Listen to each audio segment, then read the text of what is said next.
Welcome to global channel Jayanthi Amirshetti trips and cooking ఛానల్కి స్వాగతం. నేను పెట్టేవి ప్రతి సబ్స్క్రైబర్ చేసుకోండి, నచ్చితే లైక్ చేయండి, షేర్ చేయండి, బెల్ ఐకాన్ నొక్కండి.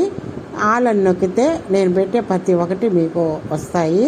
ఫస్ట్ బెండకాయలు తీసుకొని శుభ్రంగా కడిగి చిన్న చిన్న ముక్కలుగా కట్ చేసుకొని పక్కన పెట్టుకోవాలా.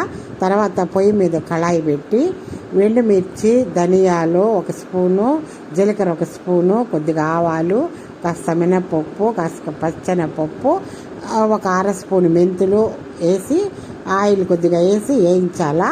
అది సన్న సెగ మీద బాగా వేయించాలా.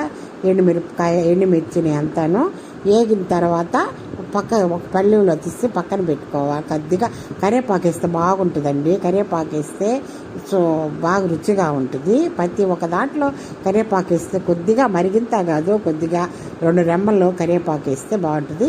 వేగిన తర్వాత ఇవన్నీ వేరే పల్లెలో తీసి పక్కన పెట్టుకొని ఆ కళాయిలోనే కాసింత ఆయిల్ వేసి దానిలో ఈ తరిగి పెట్టుకున్నాం చూడండి ఈ బెండకాయలు, బెండకాయ ముక్కలు వేసి బాగా సన్న సెగ మీద వేయించాల.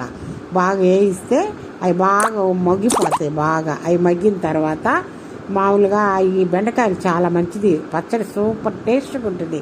బెండకాయలు పచ్చడి పచ్చిమిర్చితో చేసుకుంటారు, ఎండుమిర్చితో చేసుకుంటారు.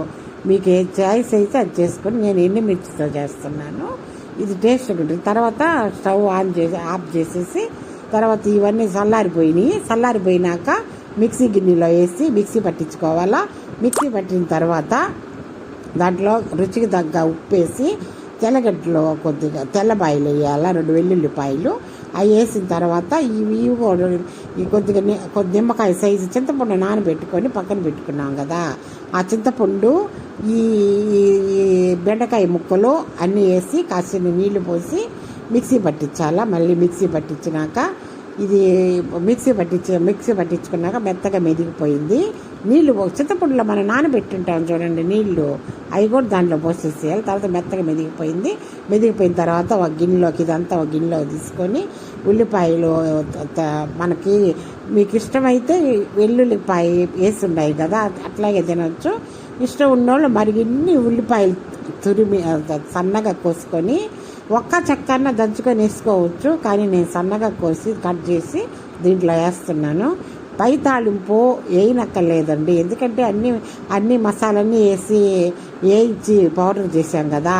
ధనియాలు, జీలకర్ర, ఆవాలు, పచ్చెనపప్పు, మినపప్పు, కొద్దిగా మెంతి గింజలు అన్నీ వేసాం. ఇంకా పై తాలింపు పడలేదు. నూనె ఆయిల్ దీంట్లో ఉంటుంది.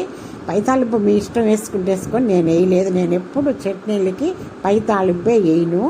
ఈ ఫస్ట్ ఆయిల్తో ఏం చేస్తాను, ఇవన్నీ వేసి సరిపోద్ది. తర్వాత ఉల్లిపాయలు వేసుకొని కలుపుకొని కాసింత నెయ్యి వేసుకొని తింటే ఉంటుందండి, సూపర్గా ఉంటుంది.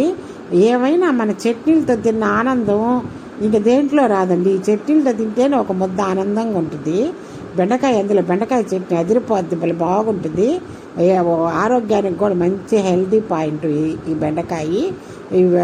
జిగురు ఉంటుంది కదా, మంచిది. లైక్ చేయండి, షేర్ చేయండి, సబ్స్క్రైబ్ చేయండి. కొత్త వాళ్ళు ఛానల్